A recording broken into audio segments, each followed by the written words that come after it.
نحمدہ ونصلی ونسلم علی رسولہ الکریم اما بعد۔ محترم ناظرین، آج میں ایک بہت خاص اور ایک اہم پہلو کی طرف توجہ دلانا چاہتا ہوں، اور وہ یہ ہے کہ ہم جب گھر میں بچوں کے ساتھ اور گھر والوں کے ساتھ اور عزیز و اقربا کے ساتھ بیٹھے ہوتے ہیں اور گپ شپ میں مصروف ہوتے ہیں، گھر کے معاملات کو دیکھ رہے ہوتے ہیں، تو انجانے میں بہت سے جھوٹ بول دیتے ہیں۔ وہ ہوتے تو جھوٹ ہیں، یعنی ایسے جھوٹ جس پر اللہ کی لعنت برستی ہے، لیکن چونکہ ہماری توجہ نہیں ہوتی اور ہمارا ذہن حاضر نہیں ہوتا اور ہم اسے جان بوجھ کر نہیں کر رہے ہوتے، انجانے میں کر جاتے ہیں، اس لیے اس کی طرف توجہ دلانا چاہتا ہوں تاکہ ہم اس قسم کے گناہوں سے بھی، یا جو انجانے میں ہم گناہ کر لیتے ہیں، یا اللہ کی نافرمانی ہو جاتی ہے، یا کسی گناہ کبیرہ کے مرتکب ہو جاتے ہیں، یا صغیرہ گناہ ہو جاتے ہیں، ان سے بھی ہمیں بچنا چاہیے۔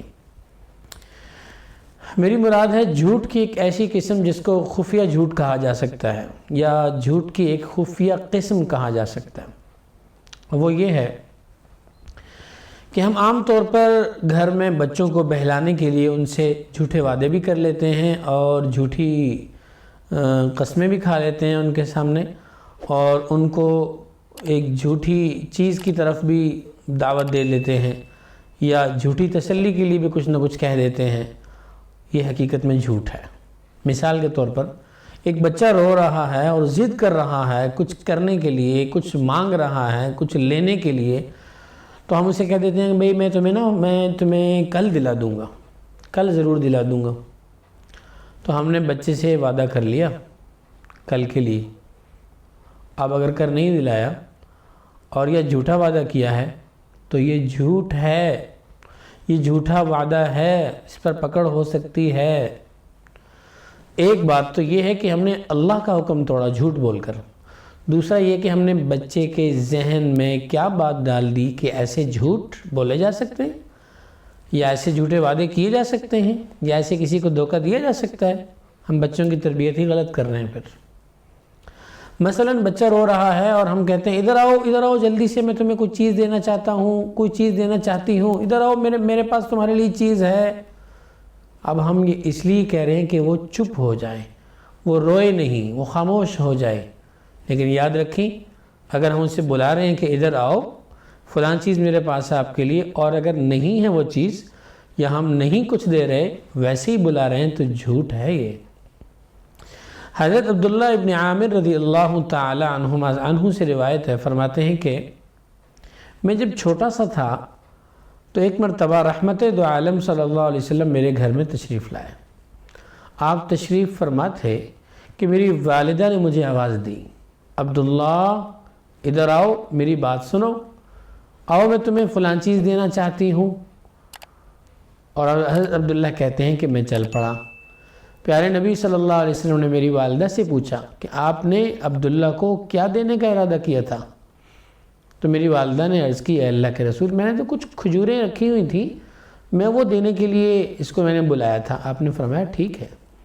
اگر کوئی ایسی چیز نہ ہوتی تمہارے دل میں، نیت میں،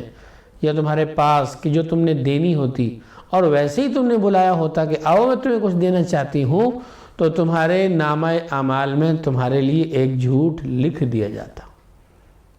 تو عام طور پہ ہم جھوٹ سے بچنے کی کوشش تو کرتے ہیں، لیکن کچھ جھوٹ کی قسمیں ایسی ہیں جو ہم انجانے میں بول دیتے ہیں۔ اس لیے میں نے چاہا کہ آپ کی توجہ بھی اس طرف دلائی جائے کہ ہم اپنے گھر میں بچوں کے ساتھ، گھر والوں کے ساتھ جب بھی کوئی اس طرح کی بات کریں، معاملات کریں، بچوں کو بلائیں، تو ان سے کوئی جھوٹا وعدہ نہ کریں، ان سے کوئی جھوٹی قسم ان کے سامنے نہ کھائیں، اور ان کو کوئی جھوٹی تسلی نہ دیں، اور اس قسم کی جھوٹی باتیں نہ کریں۔ ایک تو یہ ہوگا کہ ہم اللہ کے نافرمان بن رہے ہیں جھوٹ بول کر، اللہ کی طرف سے لعنت کے مستحق بن جائیں گے، اور دوسرا بچوں کی تربیت اچھی نہیں ہوگی، ان کو یہی سبق ملے گا کہ ہاں ایسے کیا جا سکتا ہے، تو وہ ان چھوٹے چھوٹے جھوٹوں سے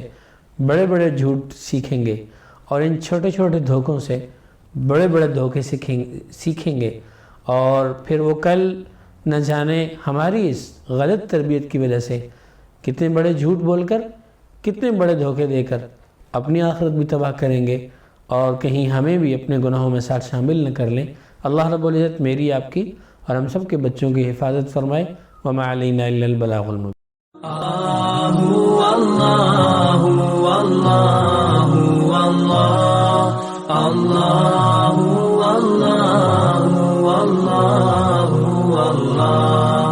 اللہ